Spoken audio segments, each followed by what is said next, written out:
Guys, এখন ready হয়ে চলে যাচ্ছিলাম কার্তিক পুজো। আমার একটা বান্ধবীর বাড়িতে কার্তিক পুজোর উদযাপন আছে, তো এখন যাচ্ছি রেডি হয়ে কার্তিক পুজোতে। আমি আর মা রেডি হয়ে বেরিয়ে পড়েছিলাম।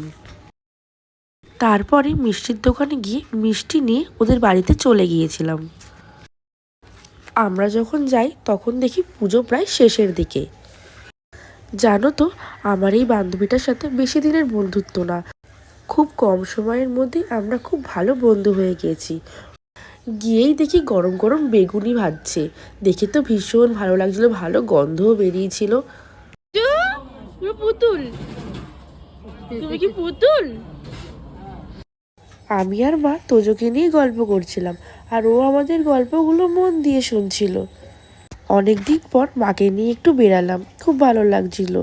এখন তো মা বেরায়ও না, তাই কোথাও নিয়েও যাওয়া হয় না, জোর করে করে সব জায়গায় নিয়ে যেতে হয়। তারপরে আমরা একটু সবাই মিলে ভিডিও করে নিচ্ছিলাম। তোজো বাবু কিছুতেই ভিডিও করবে না, ওকে জোর করে করে ডেকে তারপরে গিয়ে একটু ভিডিওতে তাকিয়েছে। মায়ের কোলে তো কিছুতেই উঠবে না, সে কোল থেকে নামার জন্য ছটফট করছে। এরপরে চলে গেছিলাম খেতে।